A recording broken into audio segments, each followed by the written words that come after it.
Good afternoon. I'm Sarah Pishko, owner of Prince Books in Norfolk, Virginia, and I'm pleased to host this presentation by Laura Elliott, aka LM Elliott, about her book Louisa June and the Nazis in the Waves. Thank you, Sarah. I'm so sorry that I'm not there with you all in person, but in some ways it's even better that I can have this presentation and be able to show you a lot of different things as I talk. Just a real quick introduction of myself. I was a journalist for 20 years before I turned to historical fiction for YA. I sometimes call myself an accidental novelist because I'd fully planned to go back to working at the Washingtonian magazine, but I really loved what I was doing, and my first book, Under a War-Torn Sky, which a lot of you all may be familiar with, did so well, and I had so many people asking me for more that here I am 12 novels later. Louisa June is actually my fourth World War II novel, and I'm going to stick to a script, by the way, so that I talk for about 22 minutes. Louisa June's story is about many things. It's about World War II on the home front. It's sudden and unanticipated dangers right on our doorstep, the hard life of Chesapeake Bay mariners and their raw, matter-of-fact courage. It is also, though, about sudden loss and the impact of that grief on a family. Now, as I said before, it's my fourth World War II novel. The other three are also tied to Tidewater, Virginia, if you're interested. Under a War-Torn Sky is about a co-pilot from Varina, Virginia, which is on the eastern side of Richmond, a farm boy who's lost behind enemy lines in France, Nazi-occupied France. His odyssey is escaping the Nazis, trying to help the Maquis who are helping him, and to learn to define himself by his own terms, not that of his Depression-era, tough-love, Tidewater farmer father. It actually was a Jefferson Cup honor book awarded by the Virginia Library Association. I ended up writing a sequel, A Troubled Peace, which has some ties to Varina as well, because my readers kept asking for more about what happened to Henry, his hometown girlfriend, several characters who we had to leave behind in France.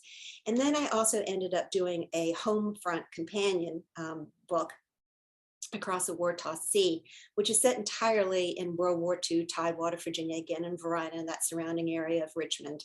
And I've been saving string from it for a decade now, wanting to write about the Chesapeake Bay's maritime and fishing families, after learning during the research for Across about the deadly U-boat attacks along our East Coast during 1942.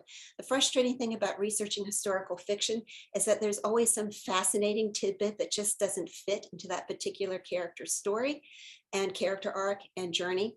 Across was focused on two young British evacuees living with Henry Forrester's high school sweetheart, struggling to assimilate in segregated Tidewater, Virginia, and a large farming family while worrying about their parents and friends left behind in London. I learned about German POWs working in Virginia farms during the war, that Richmond has a decoy airfield filled with fake plywood planes, and about the intense wartime shipbuilding going on in Newport News. All those things became the linchpin of that plot and that book. There just wasn't enough room for what comes up in Louisa June. So I was thrilled when my editor, HarperCollins, Catherine Teagan, suggested I do another World War II narrative, because here was my chance to feature these unsung heroes of World War II, the Merchant Marines, and what it was like for Tidewater families who set their husbands, fathers, sons, and brothers to a sea where Nazis lurked beneath the waves, watching and waiting. To marvel at their steely, stubborn resolve, their ability to keep their humanity, answering war's cruelty and malice with compassion. So, Louisa June and the Nazis in the Waves was spawned by this little remembered aspect of World War II. A few days after Japan's surprise attack on Pearl Harbor, Hitler declared war on us as well and unleashed a wolf pack of U-boat submarines to our East Coast. And for 6 months, those U-boats wreaked havoc. Their mission? To torpedo as many US cargo ships carrying fuel, supplies, and food as possible, thereby severing our supply lines going to England that kept the Brits on their feet to fight, but also to slow down our ability to ramp up our own defenses.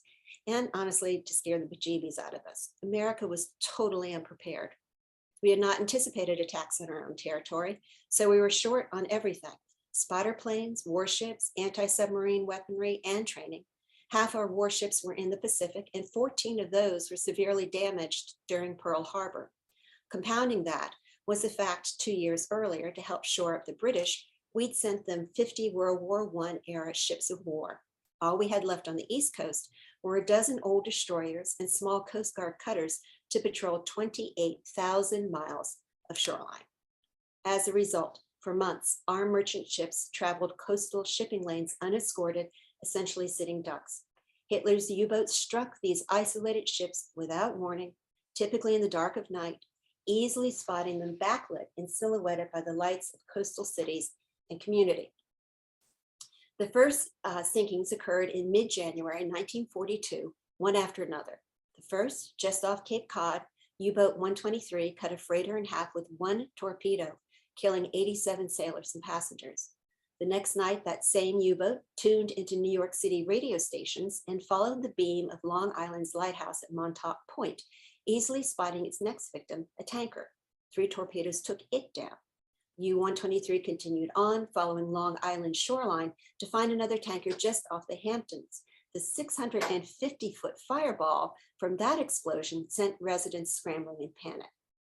Surfacing, U-123 followed the lights of Coney Island, cruising right past moored yachts straight into New York City's Upper Bay. A crew member snapped photos of the Statue of Liberty, which German newspapers gleefully printed. Meanwhile, here in the Bay Area, Tidewater, within days, another U-boat took down an oil tanker near Norfolk, Virginia, where you all are, where Prince Books is, where the Chesapeake Bay opens to the Atlantic. In its blaze, the U-boat crew spotted an ore carrier a little farther out to sea. Pretending to be the Diamond Shoal lighthouse, the U-boat flashed a signal that lured the carrier toward it. The Nazis sunk that vessel too. 2 torpedoes launched at short range. That carrier sank in 10 minutes. In March 1942, Hitler's handful of U-boats were sinking on average 1 ship every 8 hours, most within sight of land, killing sailors, sending crucial cargo to the ocean's bottom, leaving miles of burning waves slick with oil. From January to July 1942, before we mandated nightly blackouts, before our radar and sonar were effective, before observation towers were built, and before our air crews and Coast Guard learned to locate and combat enemy subs hidden in the ocean, a mere 5 U-boats managed to sink 397 freighters, tankers, and cargo ships off our East Coast. The Germans scornfully called those 6 months the Great American Turkey Shoot. We rarely talk about the crews who courageously manned those ships.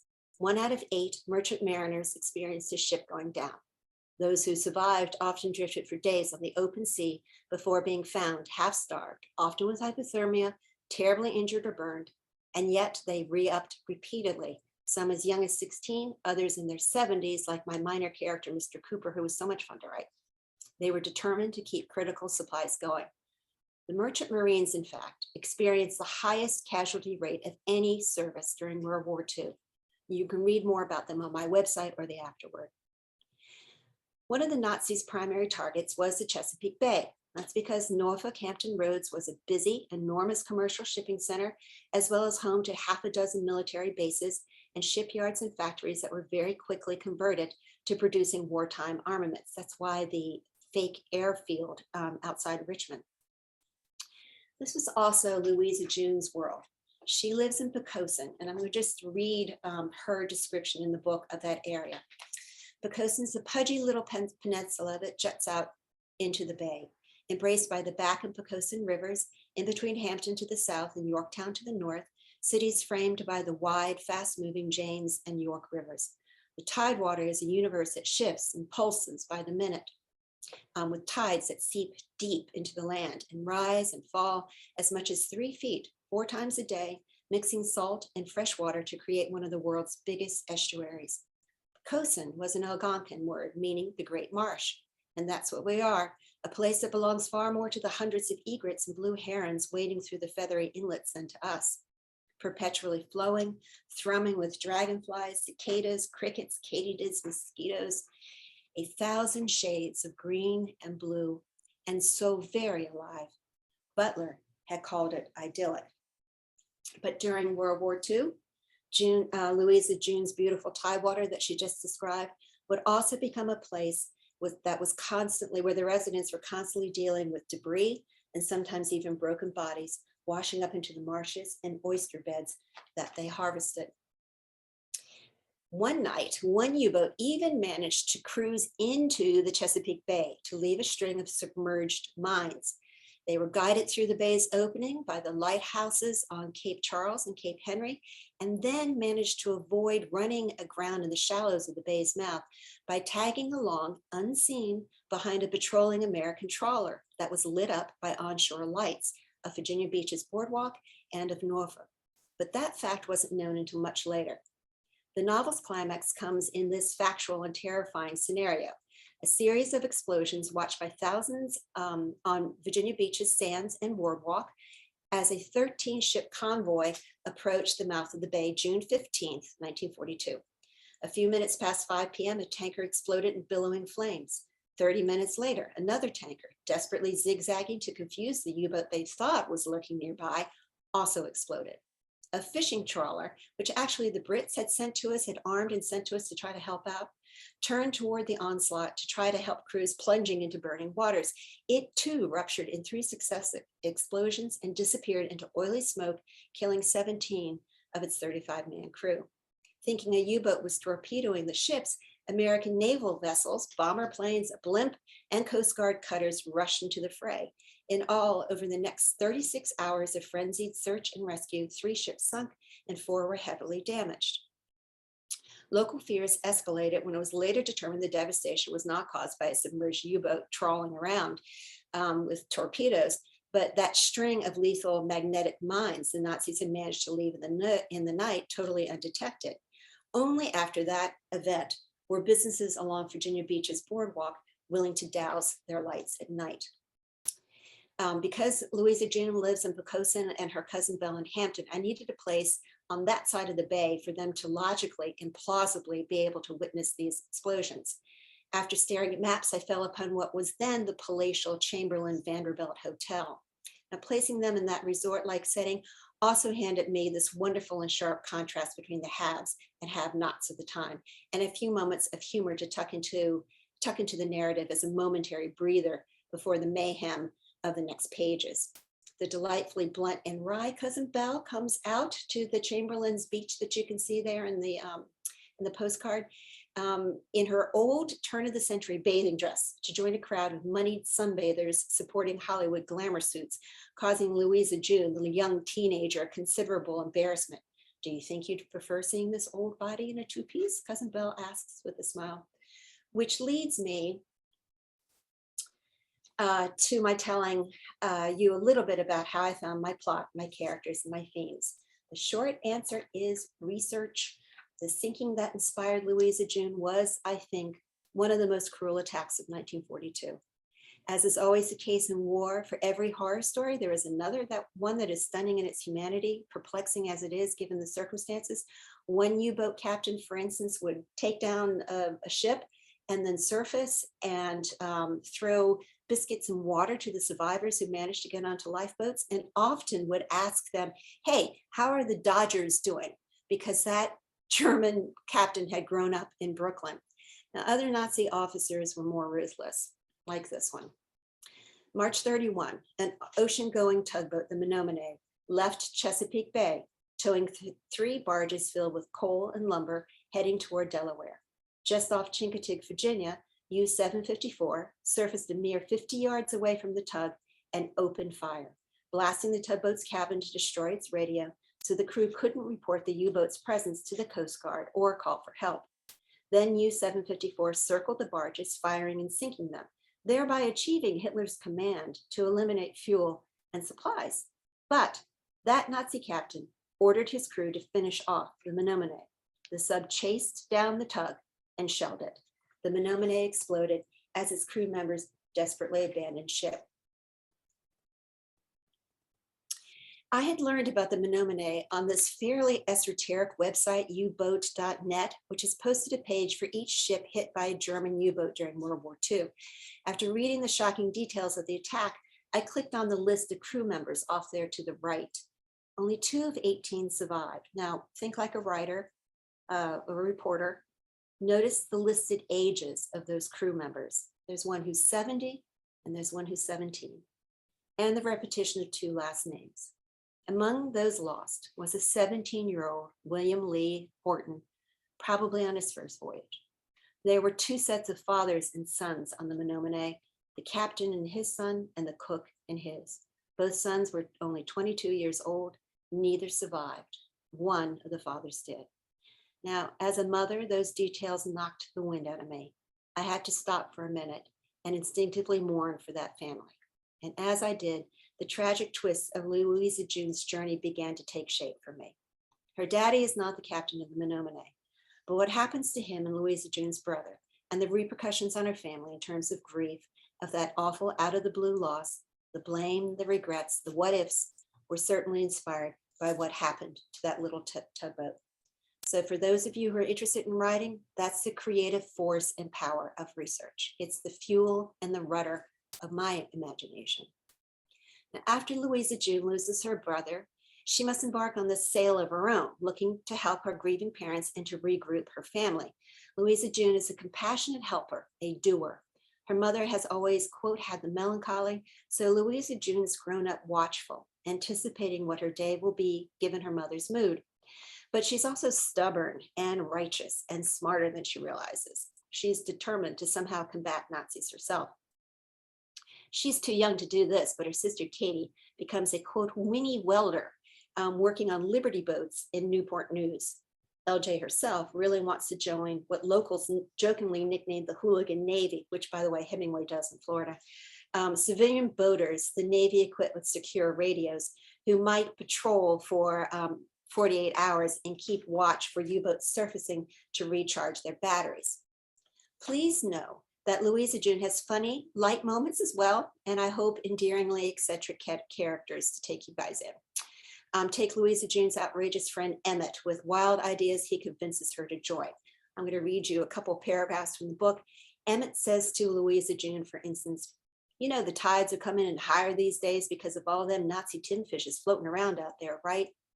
Emmett is one for half-baked conspiracy theories. I don't think a bunch of submarines can make the entire ocean level rise, Emmett. LJ, you don't have no imagination, do you? Emmett drew his 12-year-old self up tall and looked at me with pity for my limited brain power and tried to explain his higher understanding of the universe. You ever take a bath?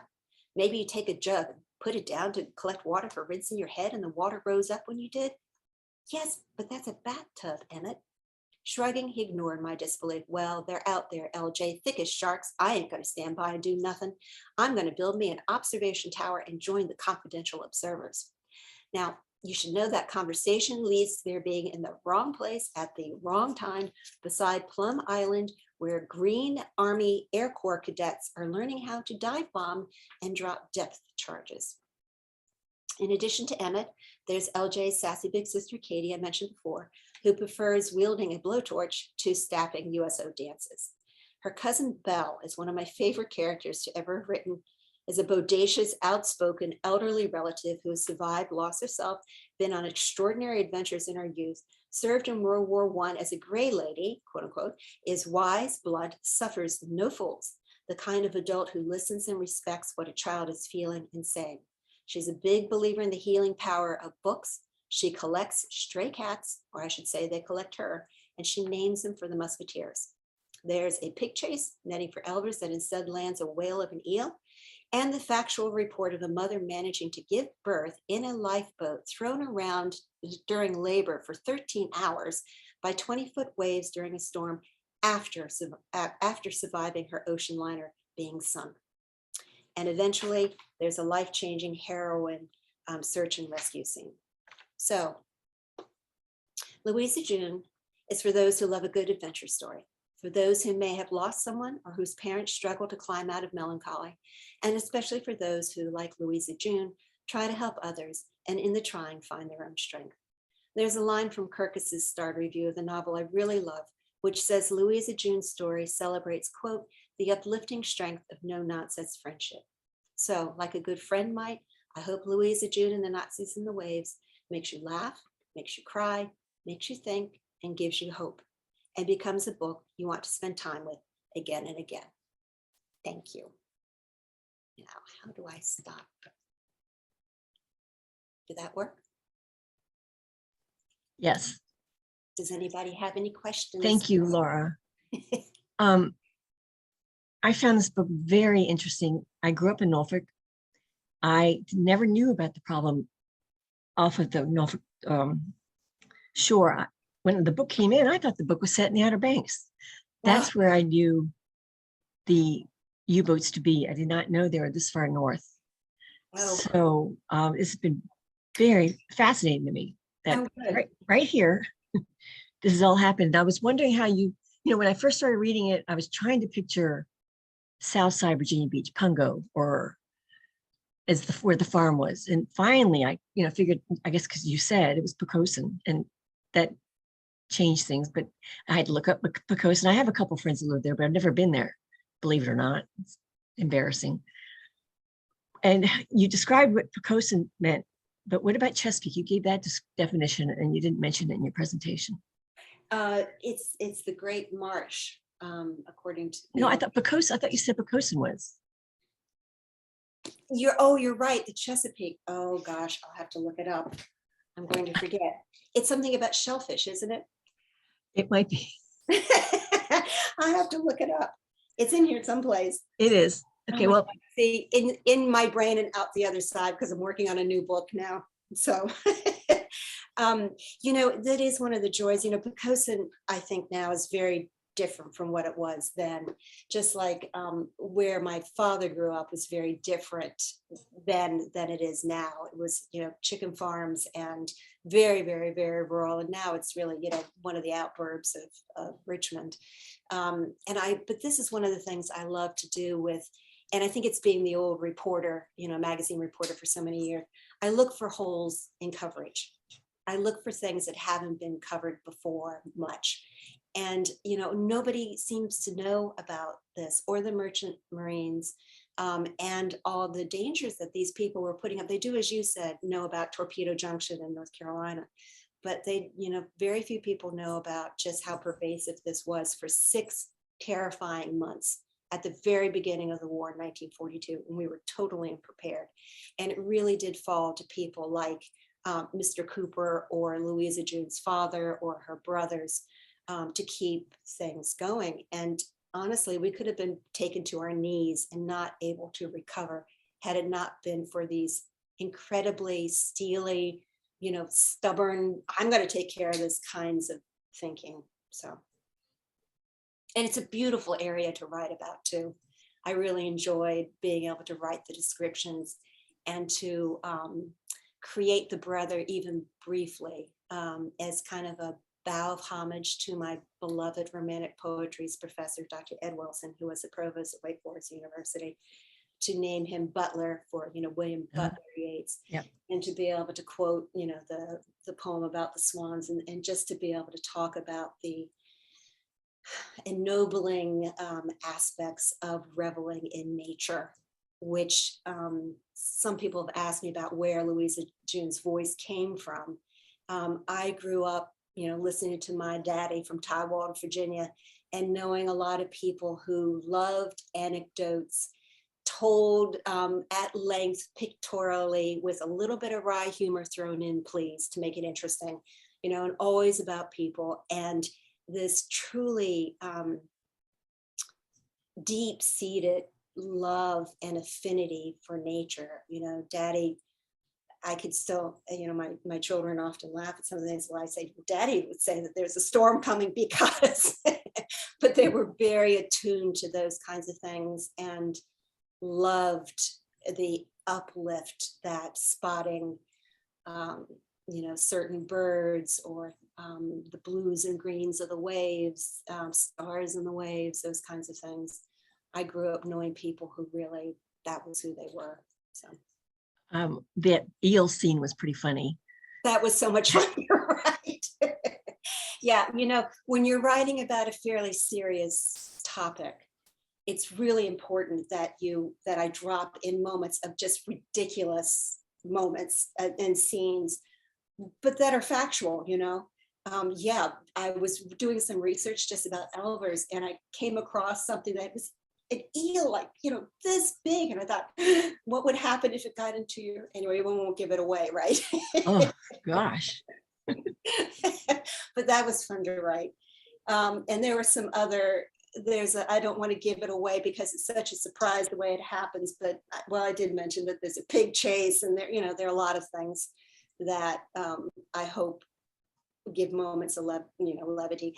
And I will also say that Cousin Belle is somebody, I will always say that creating characters they're amalgamations of things I've known and loved or seen and remembered in the business. I mentioned saving string in the journalism business. It's the idea that you always have your antenna up. You're always watching, so that you're taking little bits of that conversation that's interesting, or that little anecdote, or that kind of eccentric person, and tucking it constantly in your pocket, so that eventually you have enough string that you have a ball of twine, or a compelling story.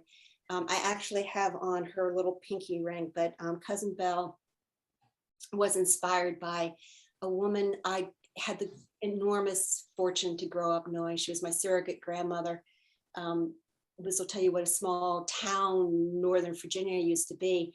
She and her sister, maiden ladies, the sister had been my grandfather's legal secretary, and they just became adopted, relatives because of that connection with my grandfather. And she was this, I often say she was Yoda. I only knew her when she was like 110 years old. During my whole life, she had been a lawyer back in the 1920s with the State Department. Even when she was in her late 90s, read 2 newspapers every day. And when she'd always answer the phone, "What's up, darling?" And I better have an answer. I better be able to say what I've seen and learned that day. And she loved cats. So she was very much kind of the beginnings of Cousin Belle. My computer keeps telling me my internet connection is unstable. Oh dear.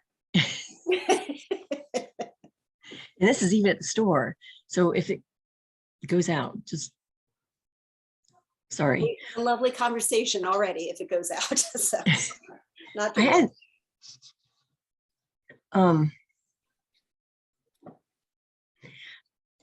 I guess I found it interesting that they could farm mushrooms, or did they forage the mushrooms, or did they? No, they just, and again, having grown up with Depression era parents, and because I was a late in life baby for my parents, in that time anyway.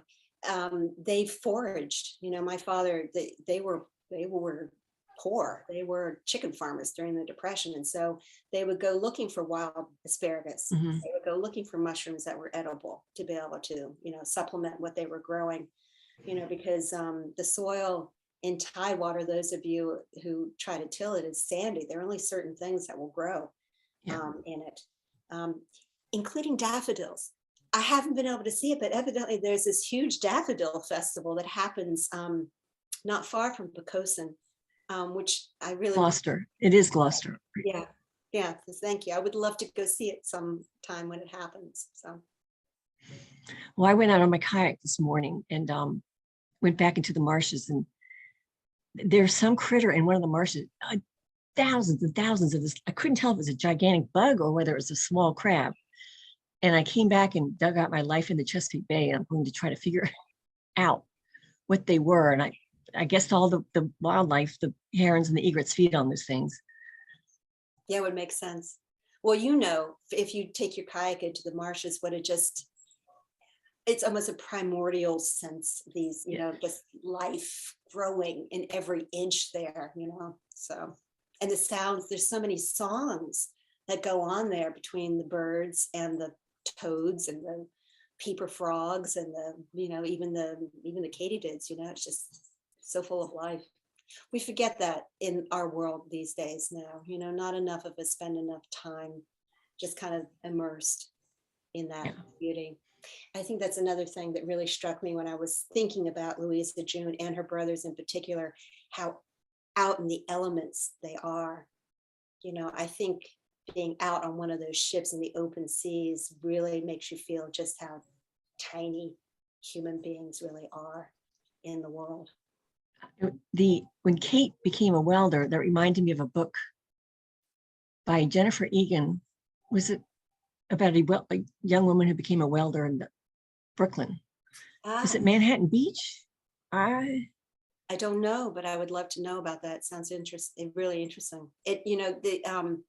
The other book that I did, Across a War-Tossed Sea, I joke that it's my prepositional series, but I had, that whole thing came about because I noticed some, God bless librarians, a librarian had compiled all the news reports in Richmond during World War II into this big, thick book.